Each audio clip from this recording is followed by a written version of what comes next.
Eh, Dicho lo anterior, ¿qué sigue? Bueno, creo que tristemente, otra vez, nos vuelve a sonar muy familiar los temas, pero en el caso venezolano, por su ausencia o por la violación de esos asuntos, ¿no? Eh, a ver si este le suena conocido. Otra característica, otra condición fundamental para el amigo Robert Dahl, para una sociedad democrática.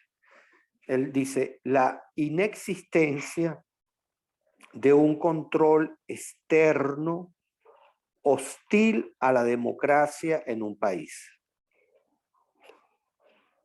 Repito, inexistencia de un control externo hostil a la democracia en un país. En otras palabras, que un país totalitario, dictatorial, no tenga capacidad de injerencia en la democracia a gran escala en otro país. Y bueno, en el caso nuestro, digamos que compramos todos los números de la lotería. Tristemente, el caso venezolano además pasará a la historia como uno de los casos más anormales de pérdida de soberanía. ¿Por qué? A lo largo de la historia ha habido países, imperios, etcétera, que han tratado y lo han hecho de dominar a otros países y convertirlos en sus colonias y en controlarlos, etcétera, etcétera. De eso hay una larga historia. Pero siempre había un elemento importante, o mejor dicho, dos. Uno, las autoridades del país invadido, ¿verdad?, estaban en contra.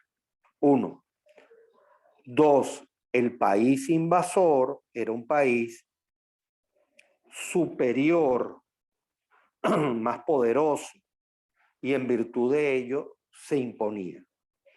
En Venezuela hemos vivido varias oleadas de invasión, pero la primera, digamos la que marca y abre las puertas de esta locura, es el caso de la invasión cubana, donde nos encontramos con que dos de los elementos comunes a lo largo de la historia no están presentes.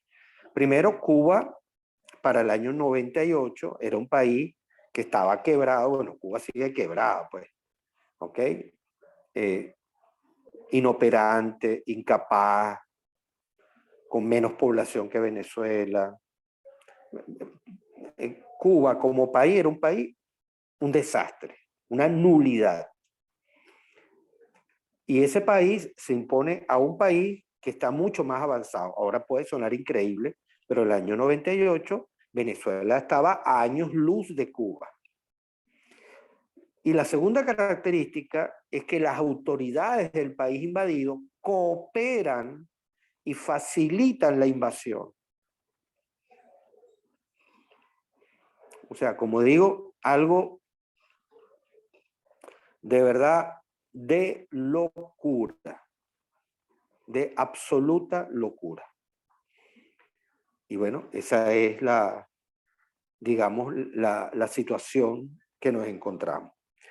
Por supuesto, a medida que el régimen se veía aislado del mundo democrático, entonces buscó alianza en el mundo no democrático, el mundo totalitario, dictatorial. Y entonces, ¿con quién se terminó aliando? Entonces, como vio que ya Cuba no da para más, entonces, bueno, se alía con países que tienen poder, aunque ahí se violen todos los derechos humanos y no haya democracia, bla, bla, bla, bla. Entonces ahí llega Rusia, llega China, que bueno, a punta de créditos, de préstamos y de darle concesiones, nos están literalmente saqueando. Una situación realmente única en la historia. De verdad, esto en su momento seguramente llamará la atención de más un historiador como diciendo, no, no, esto yo no lo había visto nunca en la historia. Esto no se había visto. Esto es otra cosa, esto es una locura. Profesor, Dígame. sí, o sea, ¿usted cree que en ese aspecto Venezuela es un modelo arquetípico de un fenómeno así como extraordinario en cuanto a la historia de una nación, en toda la historia universal? Sí, sí, o sea, esto no se ha visto. A lo mejor yo me equivoco, a lo mejor aparece por ahí No, un yo creo que historiador es que y yo me creo que tampoco ha corrige. sucedido. O sea, es que O realmente es un sea, caso digno de estudio, pero una cosa. por eso digo, o sea, es decir, en ningún país del mundo, o sea, eh, eh, ¿qué te digo yo? Alemania, por ejemplo, la Segunda Guerra Mundial, bueno, invade Polonia y se agarra a Polonia y tal. Ah, muy bien. Pero es que Alemania era un país poderosísimo, económicamente, tecnológicamente, militarmente. Entonces, y Polonia no lo era. Entonces tú dices, bueno, primera premisa, el país A es más poderoso que el país B. Y dos, las autoridades polacas, incluyendo sus militares, valientemente enfrentaron y bueno, murieron. Y eso fue una masacre, una cosa terrible. Aquí no, aquí estamos hablando de un país atrasado, pobre. O sea, o sea, Cuba es un rancherío flotando en el Caribe. Entonces, se apodera de un país mucho más avanzado y además las autoridades de ese país favorecen la entrega de soberanía. O sea, realmente insólito, insólito. Pero bueno, como verán, estas cosas no las dice Robert Dahl por casualidad, sino porque efectivamente es un problema serio. ¿Qué otra condición plantea el amigo Robert Dahl para esto que una democracia, o en este caso como él la llama, una poliarquía, funcione? Básicamente lo que plantea es la necesidad de una economía de mercado. ¿Ok? Y digamos que es lógico. ¿Por qué es lógico? Primero porque en una sociedad democrática, y eso también lo vimos tanto en el capítulo 5 como en el capítulo 6, en una sociedad democrática, ¿verdad? El elemento central es que los ciudadanos poseen, ¿ok? Unos derechos y unas libertades. ¿Y cuáles son esas libertades? Bueno, libertad de expresión, libertad de trabajo, libertad de creación, libertad de pensamiento, libertad religiosa. ¿Y cuál otra? Libertad económica. Es decir, que usted se dedique a lo que usted quiera. ¿Ok? Respetando la ley, aplicando sus conocimientos, habilidades y su esfuerzo, y por supuesto, respetando la propiedad privada. ¿Ok? Es decir, entonces, la economía de mercado va de la mano con una democracia primero porque en una economía de mercado la variable clave es la libertad de los sujetos para proceder a hacer lo que quieran. Entonces, digamos que la economía de mercado, como yo lo defino en el capítulo 6, también lo plantea el doctor Cambella en el capítulo 5, es una libertad. Es decir, la economía de mercado es el resultado de la puesta en práctica de la libertad de los sujetos, ¿ok? Combinando la propiedad privada, su talento, su esfuerzo y unas leyes que permitan que la gente se entienda. Eso es todo. Eso es una razón, pero hay otras dos razones muy importantes. La, la, la segunda razón es que la economía de mercado genera riqueza. Se habla de la igualdad, se habla del derecho a oportunidades. ¿Dónde tienes derecho a oportunidades? En una economía de mercado.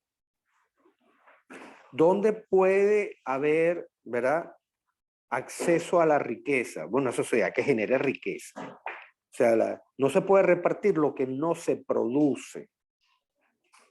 ¿Ok? ¿Por qué? Hay varias razones por las cuales los sueldos y salarios en Venezuela no sirven para nada. Uno, con la gran ayuda del régimen, generando hiperinflación. Pero la otra es que tú no puedes mejorar los salarios si no hay productividad. La productividad es el elemento clave para que los salarios mejoren. Entonces, empresas que no son productivas por todas las razones que ya sabemos, difícilmente van a poder mejorar salarios si no hay con qué. Entonces, la economía de mercado, la segunda razón que digo, es porque genera riqueza. Y eso hace que una sociedad sea más estable. ¿Por qué? Porque mucha más gente tiene un nivel de vida mejor, esto se siente más confortable, tiene más oportunidades y por lo tanto, entonces es una sociedad donde hay prosperidad. Y la prosperidad es un elemento central para darle estabilidad al sistema político. Hay una tercera razón.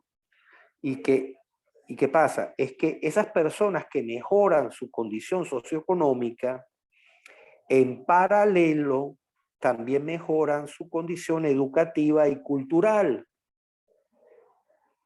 Es decir, una sociedad donde hay progreso, donde hay oportunidades, donde hay nivel de vida, es una sociedad que le podrá dar tiempo a que la gente vaya al cine, vaya al teatro, vaya al ballet, vaya a museos,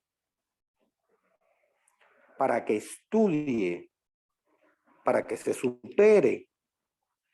Entonces, una sociedad donde la gente consume cultura, consume arte, se educa, es una sociedad que también tiene lo que llamamos antes valores democráticos y cultura política. Ya te doy la palabra, Camilo. ¿Ok? Entonces, esto es muy importante. Vuelvo y repito, a ustedes esto les va a parecer ciencia ficción, pero en los años 60, 70, 80 y 90 y un poquito a principio del siglo XXI, pero solo un poquito al principio, Caracas era una de las capitales con mayor actividad. Caracas y otras ciudades del país, Maracaibo, Maracay, Valencia, eran de los lugares con mayor actividad artística, cultural y recreativa de América. No América Latina, de América. Sepan eso. Camil, dígalo.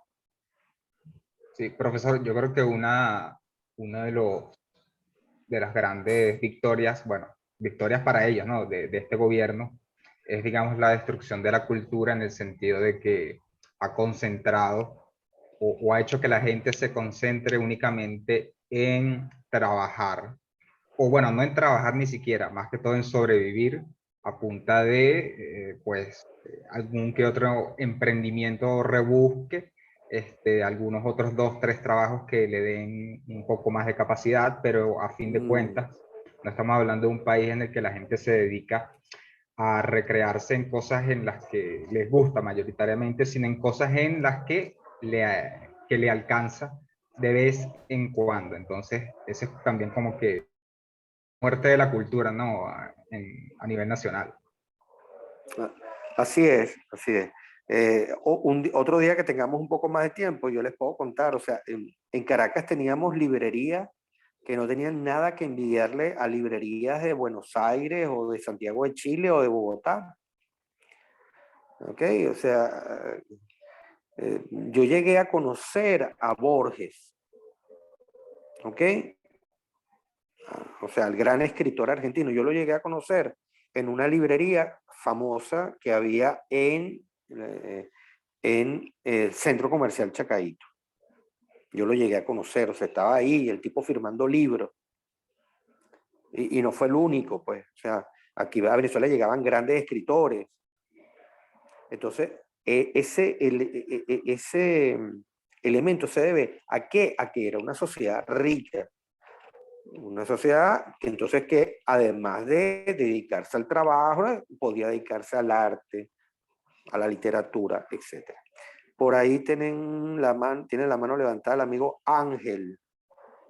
Ajá, Ángel, dígalo. Yo quería complementar lo que estaba diciendo Camila ahorita, porque yo creo que más que este fenómeno que hizo que la población en Venezuela se dedicara a otras cosas más que culturizarse, no fue tanto un logro que sucedió de manera espontánea, sino que el régimen utilizó estrategias para lograr esto. Yo siento que una sociedad que carece de cultura es una sociedad mucho más manipulable. Y creo que eso fue un problema que afectó muchísimo a Venezuela y que lo ha afectado en toda su historia, porque si vemos unas cuantas décadas atrás, las juventudes se embelezaban con los discursos de los socialistas cubanos y era prácticamente por esto, por desconocimiento, por falta de esto, como usted dice, valores políticos. Así es. Pero efectivamente, lo que tú dices, la agresión al mundo de la cultura fue parte de las medidas sistemáticas que tomó el régimen. Para ustedes ahorita el Ateneo de Caracas les debe sonar algo así del pasado, pero el Ateneo de Caracas, que tenía su sede en ese centro medio cultural que hay frente al hotel, al ex Hotel Hilton, que ahora no sé qué nombre le pusieron. El Ateneo de Caracas era un hervidero de actividad cultural. Yo recuerdo siendo muchacho así como ustedes, uno le caía a cualquier hora al Ateneo de Caracas, a cualquier hora le caía. Mañana, tarde, noche, madrugada le caía y podía ver un concierto maravilloso, jornadas de cine. Tenía la librería del Ateneo, era una librería extraordinaria, extraordinaria, de primer nivel. Me acuerdo que había unas jornadas de cine maravilloso, que además le pusieron un nombre muy divertido, se llamaba Cine Barranco. ¿Y por qué se llamaba Cine Barranco? Porque era que tú te embarrancabas viendo películas desde más o menos, empezaba a las 9 de la noche en el Ateneo y veías películas hasta que amanecía. Entonces tú pagabas, era un monto significativo, pero era pagable pues para la época. Y entonces incluía que después de cada película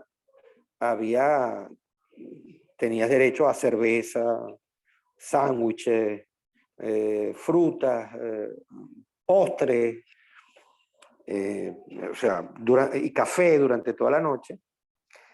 Pero además, entre película y película había un cineforo, entonces invitaban a un experto en película y entonces eran las 11:30 de la noche y tú estabas en un cineforo de una película que había empezado a las 9. Terminaba la película y entonces a las 2 y pico pensaba otra película, teníamos otro cineforo, te volvías a tomar un café, te volvías a comer un dulce y así, hasta que salías a las 6 de la mañana del Ateneo de Caracas.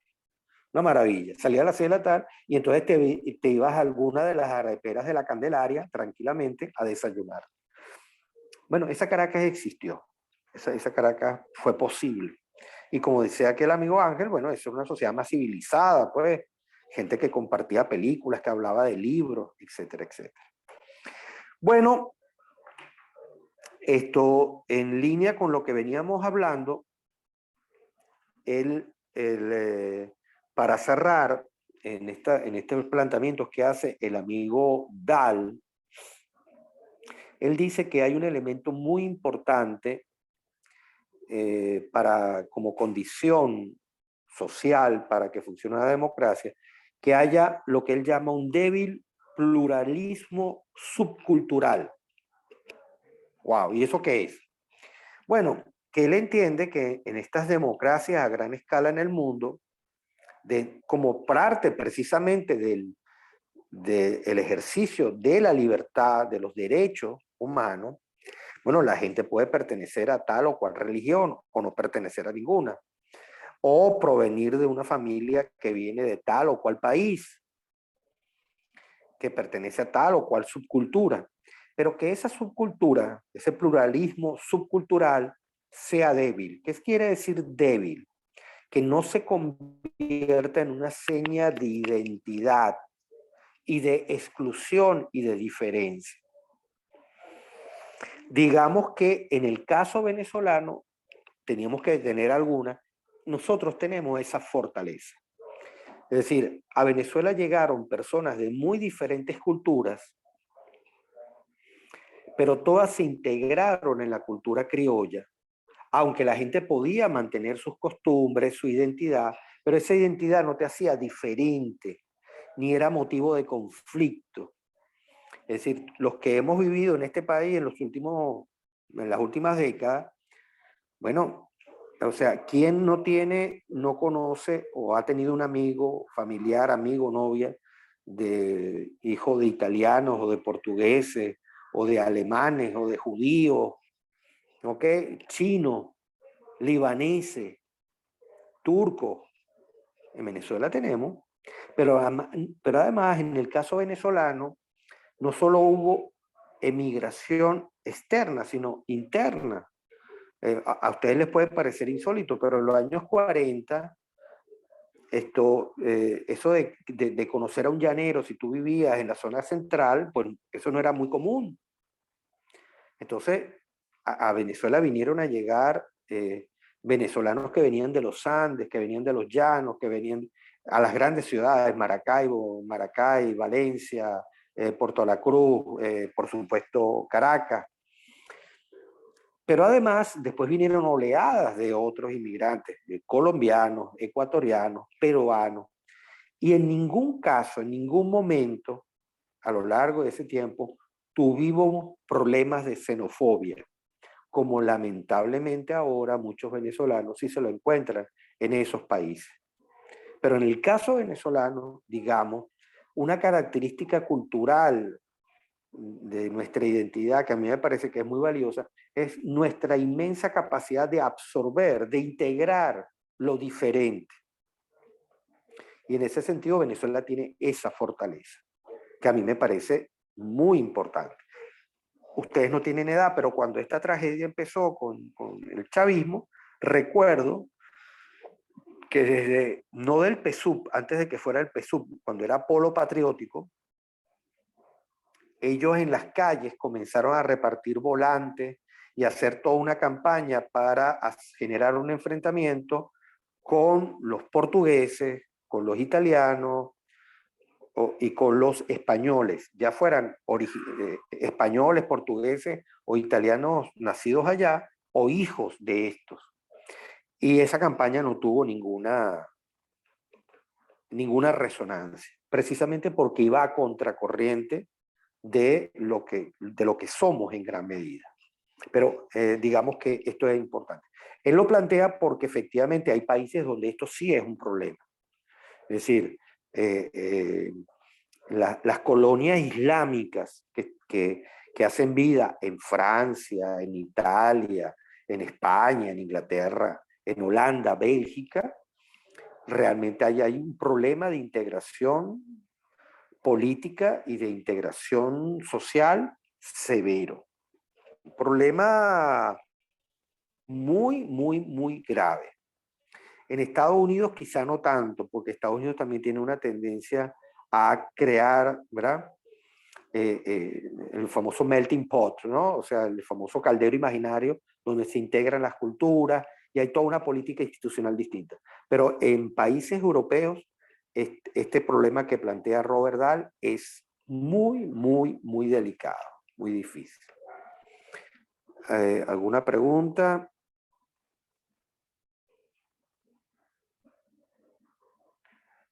¿Alguna pregunta? ¿Algún comentario? ¿Algún planteamiento? Profe, yo tengo un comentario al respecto. Dígalo. Cuando menciona que estos niveles de xenofobia acá en Venezuela no existían, me parece que, o sea, me genera un poco de ruido, porque yo siento que sí, hasta la actualidad se mantiene. Simplemente que no es algo exacerbado, no es nada grave, no es nada que provoque conflictos severos entre la población. Pero creo que sí existe, porque muchas veces me ha pasado, he escuchado, he sido testigo de comentarios que no habla muy bien de un grupo de personas sin justificación, ¿no? Sin ninguna justificación real, sino simplemente por el hecho de que a lo mejor no comparten la misma nacionalidad o la misma cultura. No sé, por darle un ejemplo, he escuchado más de Ajá, una vez gente diciendo los chinos esos son unos coño madres, nos tienen el país arruinado, nos quieren quitar todo, cuando en realidad yo creo que la gran mayoría de la población china que vive en Venezuela son gente que trabaja ahí, o sea, gente común claro, como cualquier otra. Y claro. Sí, entonces, sí, fíjate, lo que yo te iba, tu comentario, a ver, te iba a decir, déjame comentar lo que estás diciendo. Gente tarada hay en todas partes del mundo, ¿ok? Gente tarada y gente, sí. Gente que diga cosas como esa que tú acabas de mencionar, la hay en Venezuela y la hay en otras partes del mundo. Homofóbicos hay en Venezuela y hay en Holanda, un país donde mucho más avanzado que nosotros. Racistas te vas a encontrar en Venezuela y te lo vas a encontrar en todas partes del mundo. Es decir, gente con este tipo de conductas muy reprochables te la vas a conseguir en cualquier parte del mundo. ¿Ok? Eh, el tema es si puedes hablar que es una tendencia que marca la conducta general de la población. Ese es, digamos, el elemento. Y el otro, por supuesto, si está puesto en una ley. ¿Ok? O sea, por ejemplo, tú tienes el caso de Sudáfrica. Sudáfrica era un país racista muy particular porque había una minoría blanca y la mayoría era negra. Entonces tú decías, bueno, mayoritariamente, Sudáfrica no puede ser racista porque la mayoría son ciudadanos negros. Sin embargo, había un control político militar donde una minoría blanca había establecido en papel, ¿verdad?, la discriminación.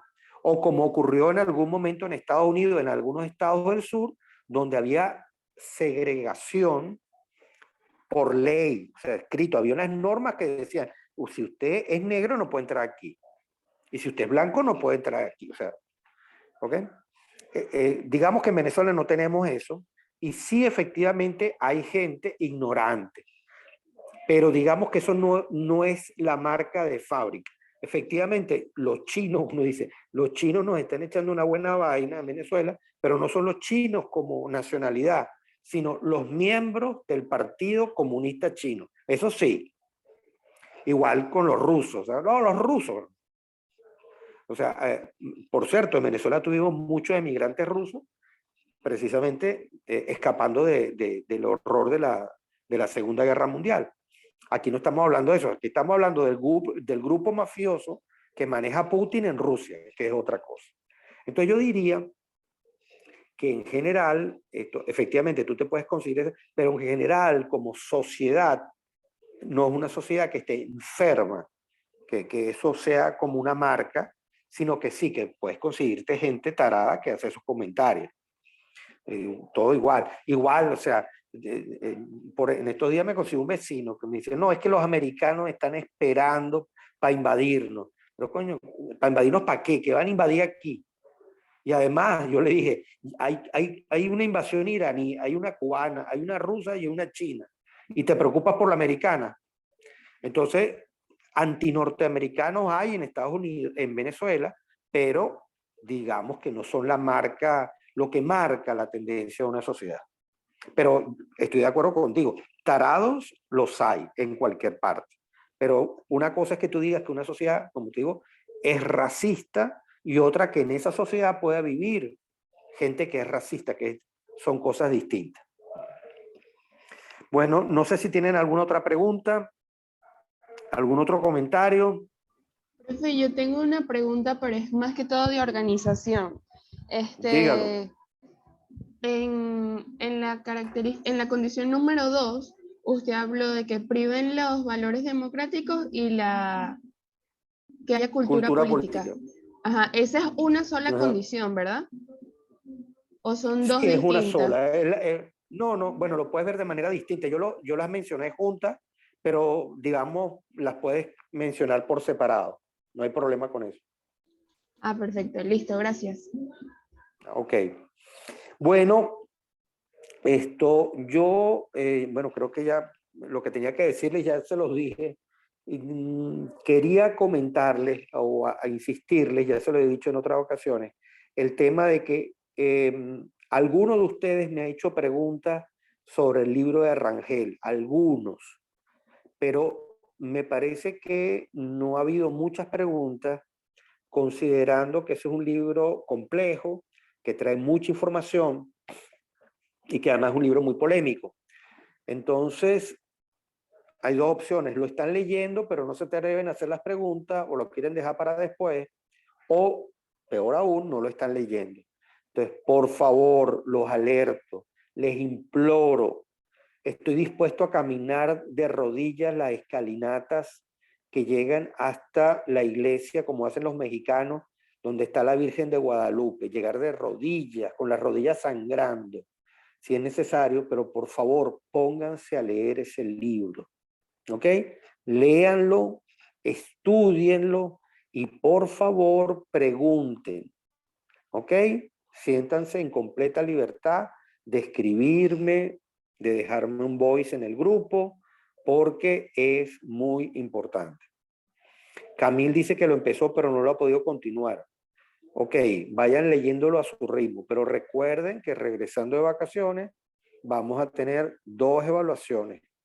¿Ok? El segundo parcial, donde vamos a ver toda esta materia que estamos viendo, y vamos a ver, tenemos el parcial sobre el libro de Rangel. Por favor, tienen chance de recuperarse, de mejorar su nota, pero no dejen ese libro para último momento, porque no se puede. Es un libro que hay que leerlo con tiempo, estudiarlo bien, resaltarlo, hacer comentarios, preguntas. Bueno, si no tienen más preguntas, más comentarios, entonces, si les parece, ya son las 4:30, vamos a dejarlo hasta aquí. ¿Algún comentario, alguna pregunta final, duda, inquietud? Profe, el parcial de Fátima y mío. Sí, estoy pendiente de Fátima y de ti, Ángel, para proponerles una fecha. ¿De acuerdo? Perfecto, profe, gracias. Gracias a ustedes. Bueno, entonces, recuerden, seguimos a la orden en el grupo. Si tienen preguntas, comentarios, entonces, cuando quieran. ¿De acuerdo? Bueno, chao, cuídense mucho, que les vaya bonito. Chao.